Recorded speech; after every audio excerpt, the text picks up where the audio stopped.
Y'all, the revelation that God gave me is so wild, right? So I have started reading the Bible from front to back. And in the first 2 chapters of Genesis, right? Most people think, oh, he created the heavens and the earth. You know what I'm saying? He created man. Then there's fallen man in chapter 3. No, he gave me something that literally used that but had nothing to do with that. And this is what I'm saying, right? Because I know y'all ready for me to get to the point. There's 2 times that God said be fruitful and multiply, but we only address one.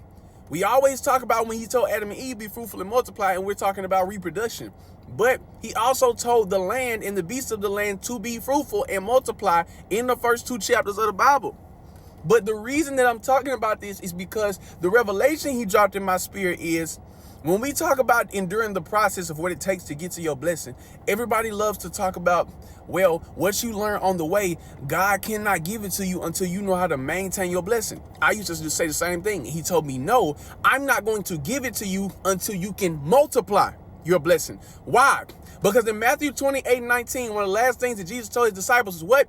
Go out and make disciples of all nations. Multiplication, right? He created the earth. He said, be fruitful and multiply. Why? Because there will be no universal nourishment from trees, plants, fruits, vegetables, etc., if there was not multiples of the fruit and nutrition needed.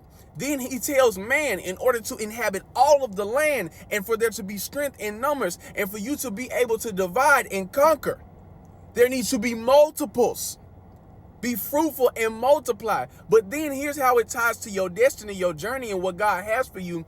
Could it be that you're enduring the process of what it takes not to learn how to maintain, but to learn how to multiply? Because a person who values will share, right?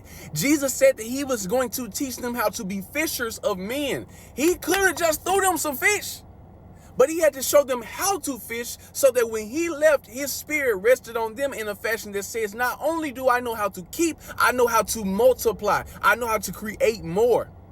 God is not going to give it to you until you can make more of it.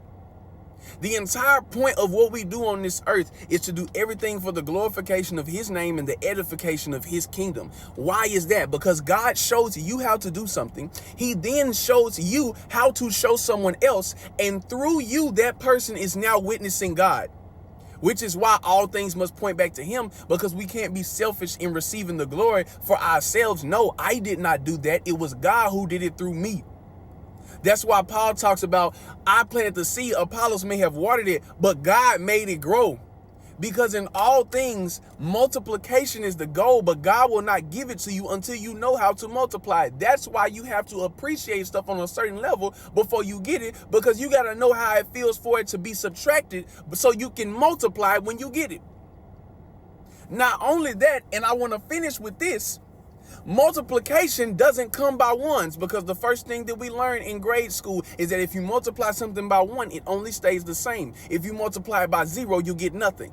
So if you put in no effort, you get nothing. But if you only put 1 foot forward, it will stay the same. In order to actually move and multiply, because miracles only happen in motion, they don't happen from sitting still. If you want to move and multiply, you got to put both feet forward, which means you can't be halfway in. You can't be 1 foot in and 1 foot out. If that ain't a revelation, I don't know what it is. But if you want to multiply what God gave you, if you want to even get what God wants to give you so that you can multiply, you better start saddling your horse. You best to start preparing the table, because the same way he told Joshua in chapter 1 to prepare his provisions, the table got to already be laid out before he put food on it. God bless you. Hey, you didn't hear it from me. You heard it from the Lord. I'm just a vessel. I love you.